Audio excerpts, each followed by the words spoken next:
Spoštovane gledalke in gledalci, lepo pozdravljeni v naši družbi. Danes je z nami Irma Murat, in sicer predsednica aktiva ravnateljev občin Ormož, Središče ob Dravi in Sveti Tomaž.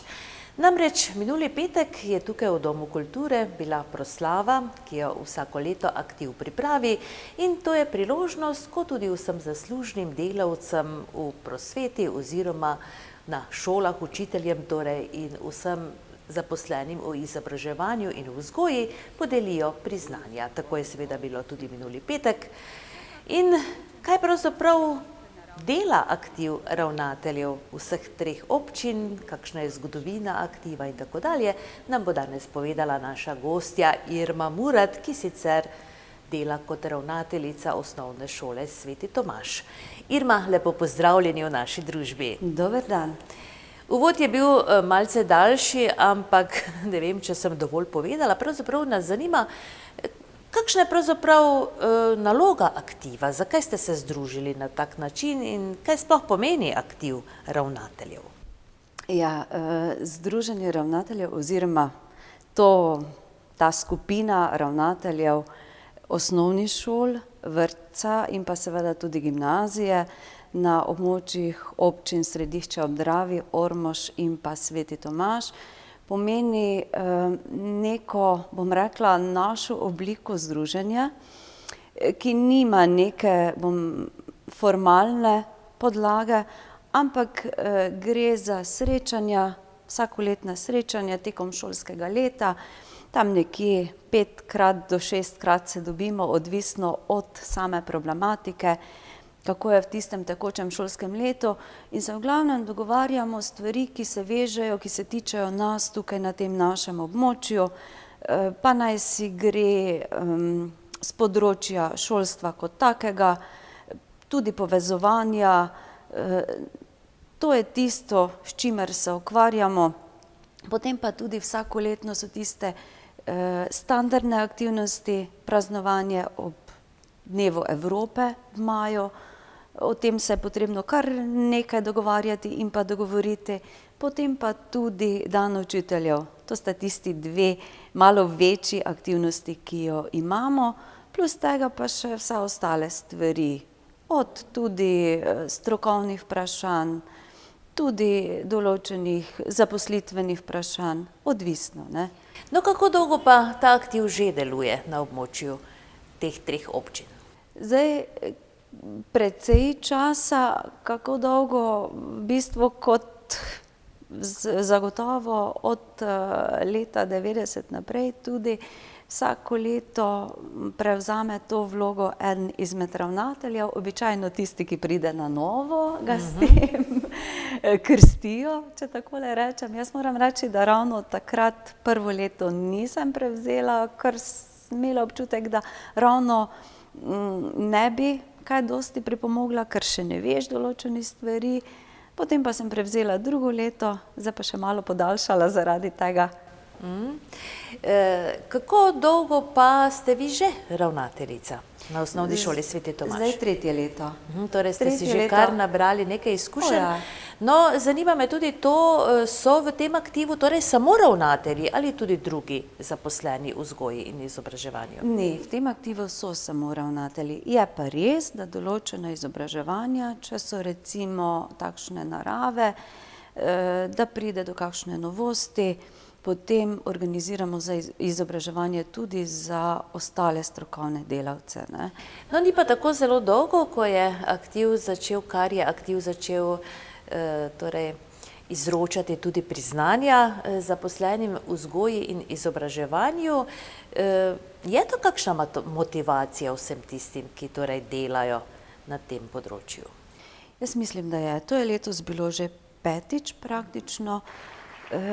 Vsekakor se mi zdi res, da je to, bomo rekli, nekdo bo rekel, zunanja motivacija ali kakorkoli. Jaz pa mislim, da to tudi pomeni neko priznanje, neka nagrada za delo, ki ga človek opravi sicer na poklicni poti, ampak običajno smo videli, posebej ko gre za nagrade, da so to ljudje, ki niso samo aktivni na področju vzgoje in izobraževanja na svojem delovnem mestu, ampak da so to ljudje, ki se tudi angažirajo na drugih področjih življenja. Kako dolgo ste vi že pravzaprav zaposleni v vzgoji in izobraževanju? Po poklicu ste torej profesorica, poučevali ste na osnovni šoli Miklavž pri Ormožu. Kakšen predmet? Zdaj, jaz ravno se ne morem pohvaliti s tem, da imam ne vem koliko delovne dobe, ker sem v začetku samo v glavnem nadomeščala. Od leta 2000 pa sem bila za nedoločen čas zaposlena na osnovni šoli Miklavž, moji matični šoli, če takole rečem, kjer sem jo sama obiskovala. To delovno mesto me je vedno veselilo, vedno sem rada poučevala, še zdaj, ko delam kot ravnateljica, je pač po zakonski dolžnosti obvezi potrebno nekaj ur poučevati glede na število oddelkov in to pomeni konkretno pri meni 2 uri na teden. Mi ni odveč, če takole rečem, nekako se mi zdi, da imaš boljši vpogled na vse skupaj, pa tudi stik z učenci je drugačen, tisti, najbrž, ne? Tako, z druge perspektive No, poučujete pa? Kemijo. Ja, drugače imam jaz kemijo, biologijo. No, kaj pa je bilo tisto, kar je odtehtalo odločitev za vašo življenjsko pot poklicno, da ste postali torej učiteljica, profesorica? Zdaj, če takole razmišljam, se mi je zdelo, da sem odvedno to želela. No, moram pa reči, da je malo pripomogla k temu tudi moja nekdanja učiteljica, ki je učila na osnovni šoli Miklavž, gospa Marija Praprotnik. Ona je učila takrat kemijo, biologijo in njen nastop, njen način dela, pa tudi takrat je ona imela poklicno usmerjanje.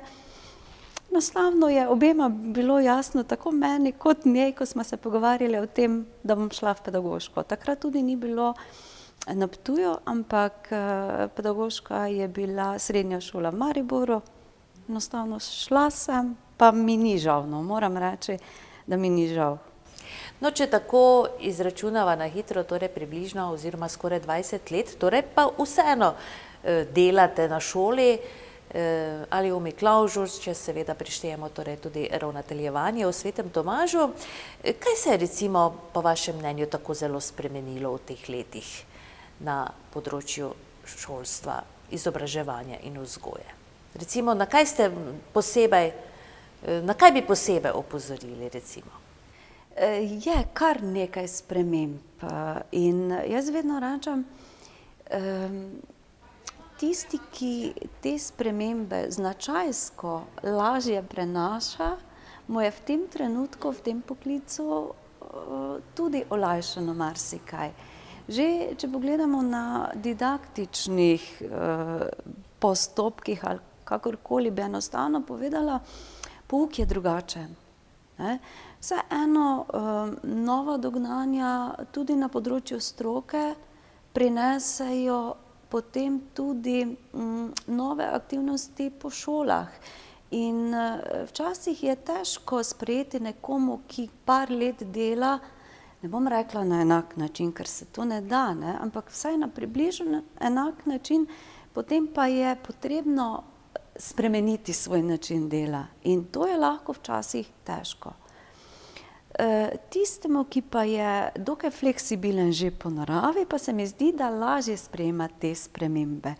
Tudi v zadnjih letih je prišlo precej novosti na področju informacijsko-komunikacijske tehnologije, od interaktivnih tabel do tablic na splošno, do različne programske opreme, ki to podpira in enostavno drugače ne gre, kot moraš se vsesti zraven in to usvojiti. To so že takšne stvari, ki ravno niso vsakdanje, ne. Potem na koncu koncev generacije učencev, otrok so tudi nekoliko drugačne. Prihajajo z drugimi pričakovanji, prihajajo že v šolo z nekimi znanji, ki jih generacije morda, ko sem jaz začenjala, še niso imele, tudi na področju računalništva. Tako da so to spremembe, ki se odražajo na naši šoli. Po drugi strani pa bom jaz vedno tudi takole rečem, tudi svojim sodelavcem, po drugi strani pa so vendarle to otroci, ki potrebujejo tudi igro, pa ne samo didaktične igre, ki jo imamo, tudi ostalo, tudi sproščujoče dejavnosti in aktivnosti. Tako daleč pa ravno tu na določenih segmentih pa spremembe niso velike, ne. No, v vsakem primeru se mi zdi poklic učitelja težaško delo, ne. Ne samo zaradi vseh sprememb, ki so skoraj vsakdanje že, ne, in vsakoletne pa sigurno. Zdi se mi, da ste učitelji vedno nekje na sredi, ne, med starši in vašimi učenci, kar najbrž ni enostavno dan današnji. Glede na zahteve, glede na pričakovanja, kot ste že rekli, ne, kako pravzaprav to vse usmerjate, kako obvladate vse skupaj? Pa ne samo vi, tudi vaši kolegi. Zdaj tako bom rekla, včasih slišimo, ne, kjerkoli smo, pa kdo reče, vi, ki ste tukaj na podeželju, še imate srečo. Ampak morda je temu res tako, ali pa tudi ne. Jaz mislim, da je določene stvari potrebno že na začetku šolskega leta povedati, zastaviti, tudi staršem, tudi učencem razložiti, kakšna so pričakovanja, kaj kdo pričakuje od koga, kakšne so obveznosti enega in drugega, ne samo tiste pravice, to se mi zdi, mora iti z roko v roki, potem je lažje. Zagotovo pa se najde, skoraj da lahko rečem na vsaki šoli ali pa v vsakem okolju nekdo, ki morda misli, da ne bom rekla, da so mu kratene kakršnekoli pravice, ali pa morda ne. Tako da se najde kdo, ki je malo manj zadovoljen. Ampak jaz sem prepričana in verjamem, če se usedemo skupaj, če se pogovorimo, da se dajo te stvari tudi na primeren, ustrezen način reševati in pa tudi rešiti. No, niste natančno odgovorili, vam je lažje šolarjem torej oziroma učiteljem na podeželju kot v mestih? Včasih morda ja, ne. Vseeno se mi zdi, da imamo pristnejše odnose tako z učenci kot pa starši. In tu je malo več stika, pa tudi lažje določene stvari reševati na tem področju. Generalno pa si ne bi upala reči, zato sem se malo izognila tudi vprašanju. No, v vsakem primeru pa je tudi lažje, ne, kolikor ima šola manj učencev, ne. Recimo, če so to velike osnovne šole v velikih mestih, je gotovo verjetno konkretno pri Svetem Tomažu se zagotovo vsi poznate, ne? Tako. Čeprav po drugi strani pa si vedno želimo malo več učencev, ker to pa prinese potem, če nas je manj oziroma jih je manj, pa druge težave, ne? No, kako ste se vi pravzaprav spopadli z nalogami in deli, torej ravnateljice? Prišli ste z osnovne šole v Miklavž, v Sveti Tomaž, torej v novo okolje, ste imeli pravzaprav že kaj znancev od tam? Zdaj moram reči, nekako Sveti Tomaž, kar se tiče šole kot take, se nismo ne vem koliko družili s kolegicami, ki so poučevale isto predmetno področje. Ja, z ostalimi pa ne, razen z nekaterimi kolegicami preko enega projekta, ki je potekal s pomočjo zavoda, drugače pa tudi učenci se kaj dosti niso družili, ne? Ampak se mi zdi, da pa ni tako zelo drugačno okolje. Celo se nam včasih zgodi, pa se nam je že prej dogajalo, jaz sem bila tudi vodja prehrane pri Miklavžu, da je kakšen dobavitelj namesto k Miklavžu šel k Svetemu Tomažu in pa obratno se je tudi zgodilo. Tako da jaz ocenjujem, da sem nekako uspešno zaplavala v te vode. Nekaj znanja sem imela že od prej, jaz sem en čas tudi bila kot pomočnica ravnatelja pri Miklavžu, tako da sem imela določen vpogled v delo ravnatelja, po drugi strani pa enostavno, tudi sama sem dala predtem že izobraževanje skozi, ne, šolo za ravnatelje, tako da sem ravnateljski izpit imela opravljen.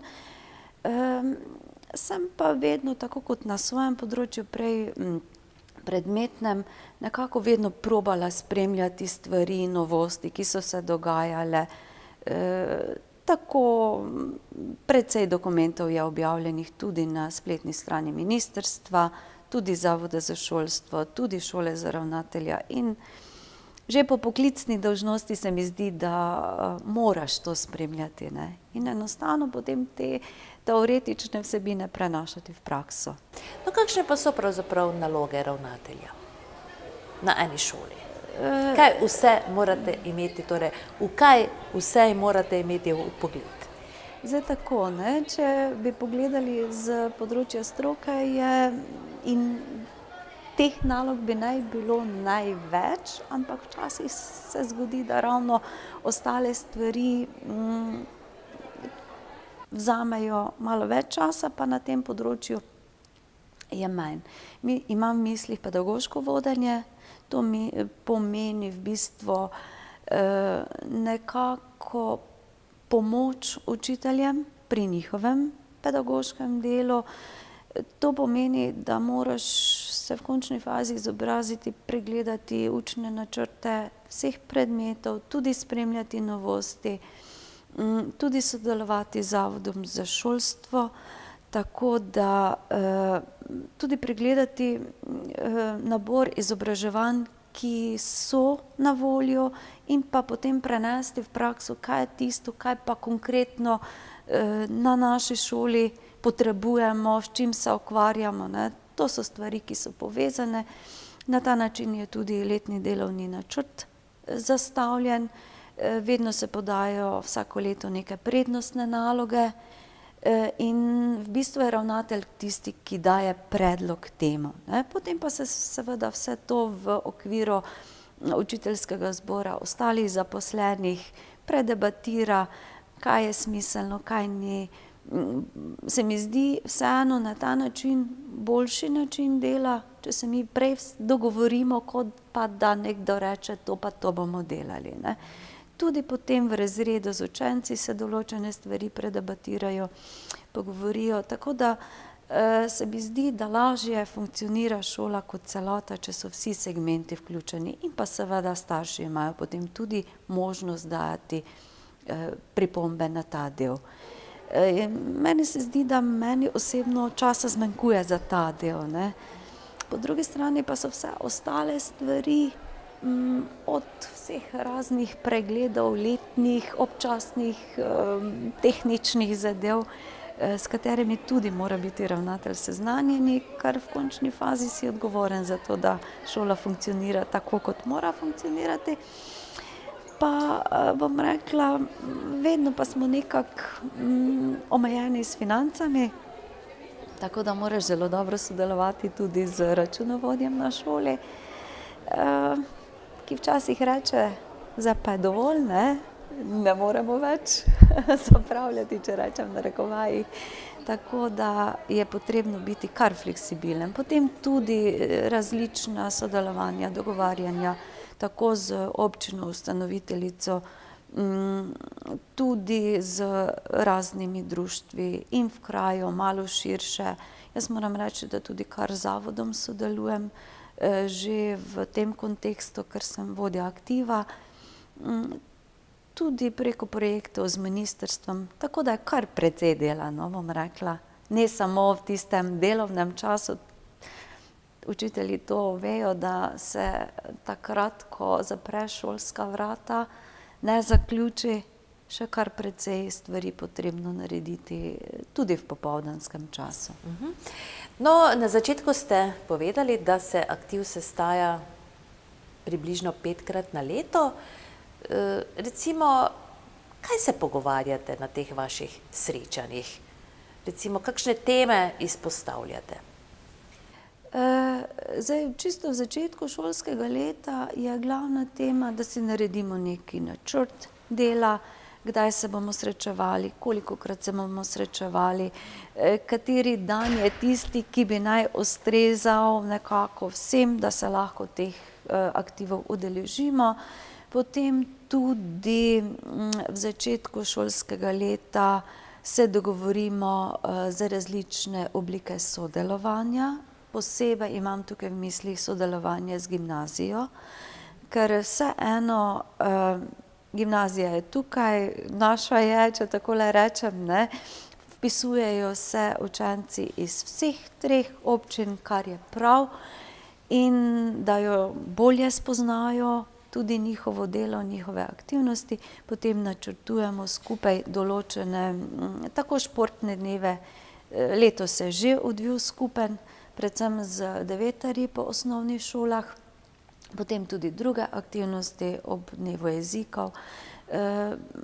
Mi imamo konkretno tudi zdaj naslednji teden na osnovni šoli Sveti Tomaž, kjer poteka ustvarjalni konec tedna ali pa tabor, kakorkoli bi ga poimenovali, tudi astronomijo, katero bodo del pripravili tako dijaki kot pa profesor gimnazije Ormož. Potem tekom leta pa aktualne vsebine.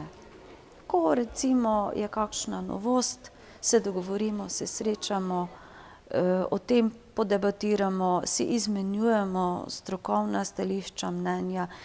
Tudi, če pride do kakšnih izpadov delavcev, mislim predvsem kakšne bolniške, nove zaposlitve, se potem o tem dogovarjamo. Se zgodi kdaj, da nastane kakšen problem, pa se potem obrnete na aktiv ravnatelja? Zagotovo, ja. Tudi takšne stvari. Poglejte, zdaj v zadnjih letih ni bilo napredovanj, ne? In ko so potem bila sproščena napredovanja, smo se vsedli skupaj, predebatirali še, povabili svojo sredo strokovnjaka z tega področja, tako da si probamo pomagati tudi na ta način, ne. Izmenjujemo mnenje, pa zagotovo vsaka šola ima svoj tisti nacionalni program, ki ga izvaja, ampak vsaka šola je tudi posebna, ima neke posebnosti, ima svoje specifike in včasih je dobro, da jih delimo tudi z drugimi, ne. Če se še vrneva na slovesnost, ki je bila minuli petek, podelili ste kar nekaj priznanj za 20-30 let delovanja v vzgoji in izobraževanja. Koliko pa ste podelili teh priznanj? Zdaj, če bi me vprašali po številki, vam jih ne vem reči, ker si nisem jih pregledala, torej da bi preštela, koliko je bilo. Plaketa z nagrado je bila podeljena, potem pa tudi 2 plaketi. Jaz mislim, da sta šle v prave roke, tudi nekaj je bilo upokojitev za delavci, ki se v določenem letu upokojijo, dobijo priznanje za svoje delo z šopkom, kar se mi zdi tudi prav, ker nekdo, ki se razdaja svojo delovno dobo ali v šoli ali v vrtcu, je že prav, da se ga potem spomnimo, vsaj z neko malo pozornostjo. No, vsekakor verjamem, da je plaketa Karla Osvalda za življenjsko delo tudi letos šla v prave roke Cirilu Vnuku. Vi ga gotovo poznate tudi kot sodelavca najbrž. Recimo, kakšne so tiste posebnosti, ki bi jih veljalo izpostaviti zanj? Jaz moram reči, meni je bilo letos še posebej nekako malo bolj čustveno obarvano,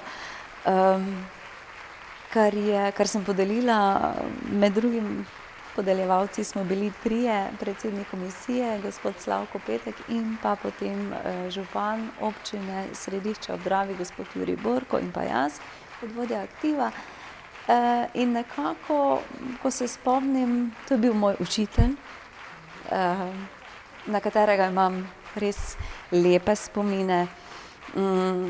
Slovenščino še imam od tistih časov sedaj rada. Tako da, plus poleg tega pa še je bil gospod Ciril tisti, ki je, to je bilo tudi povedano v njegovi obrazložitvi, precej svoje energije, svojega časa vložil v pripravo različnih prireditev, ki so bile pri Miklavžu. Tudi sama sem kot dijakinja večkrat sodelovala ali pa tudi pozneje z recitacijsko skupino in že z tega vidika poznam njegovo delo in res vem, da česarkoli se je lotil, je to naredil 100-procentno, ne. Včasih smo celo bili malo, smo si mislili, pa saj vemo, saj je dovolj vaj, ne, ampak še vseeno vztrajal in nas pilil. Pa moram reči, da nam ni bilo žal, ne. Tudi zdaj, če gledam takrat na tista leta nazaj, tudi je znal na svojevrsten šaljiv način nas pritegniti, nas držati skupaj, tako da res mislim, da je nagrada šla v prave roke.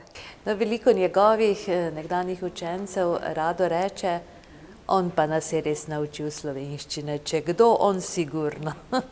Se pridružujem tudi temu mnenju. Jaz moram reči, da takrat, ko sem šla v srednjo šolo, res nisem imela skozi vsa 4 leta težav, ker sem imela izredno dobro podlago tudi, ne. Tako s področja slovnice, kot s področja književnosti. Tako da mi ni bilo težko, res ni. Seveda čestitamo tudi iz našega studia gospodu Cirilu za to veliko priznanje, ki si ga seveda res zasluži. Ja, ste tudi v politiki, ne? Ste svetnica ormoškega občinskega sveta. Kako pravzaprav usklajujete vse skupaj? Zdaj v tem mandatu sem mislila, da ne bom, glede na to, da vseeno nisem bila na kandidatni listi med prvima dvema, ampak ker se je takole zgodilo, da je svetnik odstopil z naše volilne enote, je prešel mandat name. Se mi zdi, da če se za nekaj odločiš, da potem vseeno sem vzela to, poskušam delovati po svojih najboljših močeh, časovno pa tudi včasih je malo težje usklajevati vse stvari, ker dostikrat se zgodi, ko so neke špice, da jih je na večjih področjih, ampak probam vseeno usklajevati z malo strpnosti, tudi pri družini je vse potrebno včasih čemu odreči, pa tudi se mi zdi, če malo načrtuješ naprej, da se da. Si napravite urnik, kot ste navajeni iz šole. Tako. Gospa Irma, pa še morda kaj o načrtih, o novostih v šolstvu, recimo, kaj prinašajo nova obdobja. Res, da je le še nekaj mesecev do konca tega leta, ampak verjamem, da je tudi v šolstvo veliko načrtov, veliko novosti, verjetno naslednje leto prinaša. Se boste vi v osnovni šoli Sveti Tomaž tudi česa oprijeli? Ja, glejte, zdaj, če se mi zdi na področju pouka, kot na področju didaktike se zdaj že lani pa letos kar v pouk vnaša tako imenovano formativno spremljanje pouka. To je ena izmed novosti, ki jo tudi na našem koncu vpeljujemo v naše šole in naše razrede.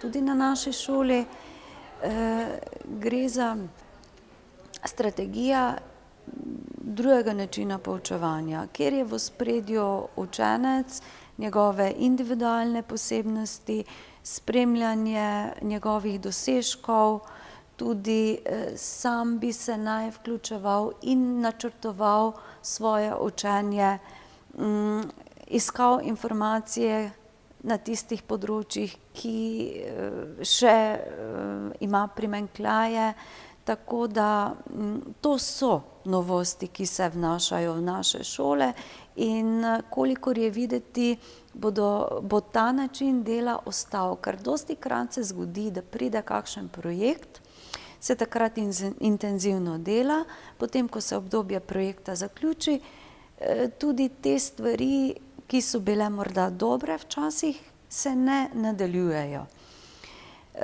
Potem je bralno-učne strategije, recimo na področju pouka, so tudi tiste,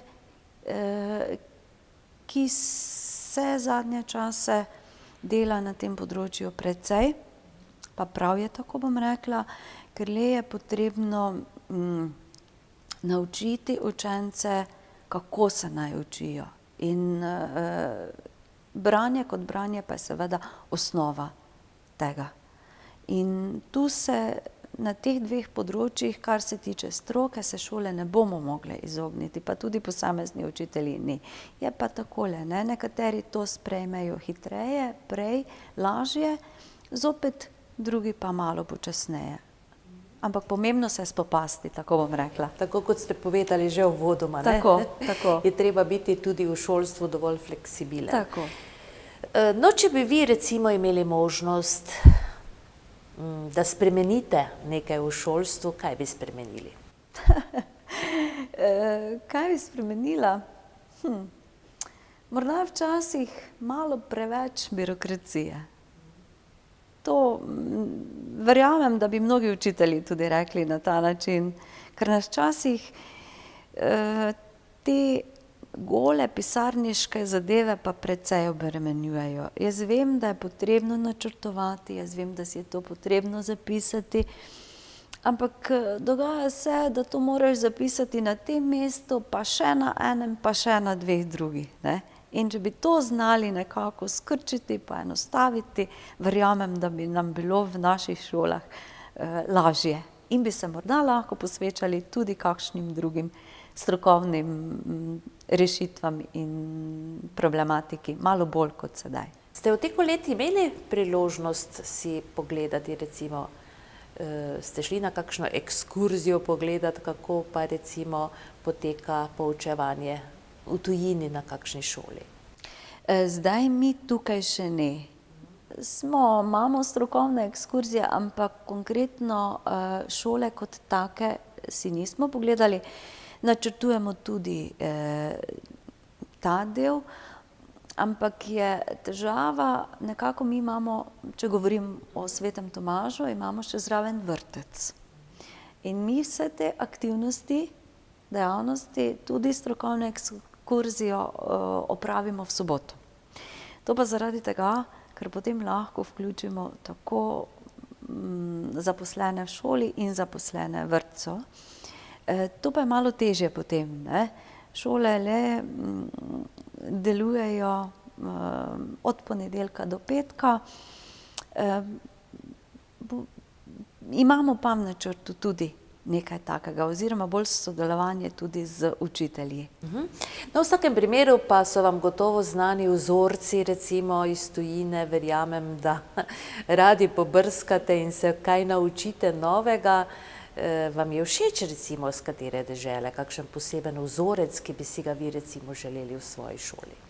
Zdaj tak, ne, kar če pogledamo na področju šolstva, so vedno nekako nam dali vzor skandinavske države, tudi Fince, ne, ki ne dajo toliko, bom rekla, na materialno opremljenost šol, ampak po znanju pa so kar visoko po svojih dosežkih.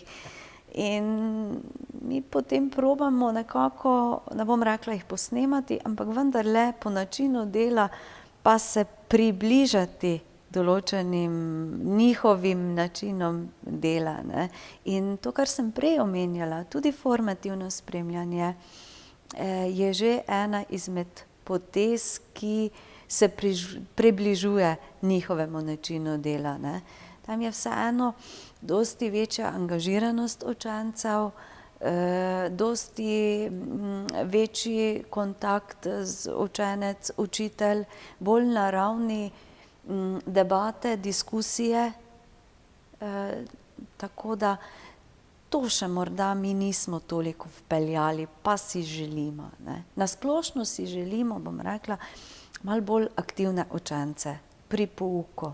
In takrat se mi zdi tudi, če bomo to znali doseči v naših šolah, da bodo učenci aktivni dopoldan v tistih tolikokrat po 45 minut, takrat bodo odpadle tudi domače naloge, tudi manj učenja doma. Če bomo znali opraviti vsi skupaj to v dopoldanskem času v šoli. Ja, kakorkoli, želimo vam veliko uspeha, gospa Irma, hvala za čas, ki ste si ga morali vzeti za obisk tukaj pri nas v Domu kulture, v našem studiu.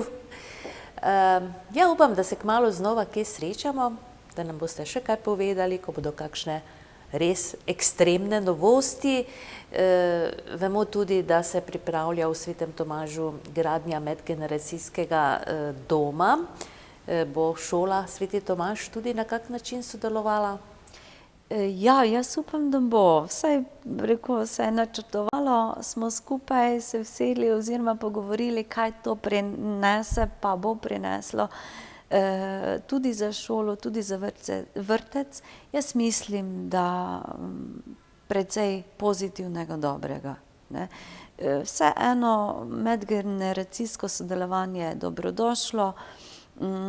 Mnogi učenci že zdaj živijo s svojimi starimi starši skupaj, se znajo družiti, tako da bomo načrtovali tudi določene aktivnosti takrat za tiste babice in pa dedke, ki bodo v medgeneracijskem domu bivali, tako da bomo popestrili dneve eni drugim. Tako, to pa je tudi bistvo medgeneracijskega sodelovanja. Še enkrat, gospa Irma Murat, hvala lepa za obisk tukaj v našem studiu. Hvala tudi vam. Hvala tudi vam, spoštovane gledalke in gledalci, za pozornost. Ja, vidimo se znova čez teden dni. Srečno do takrat.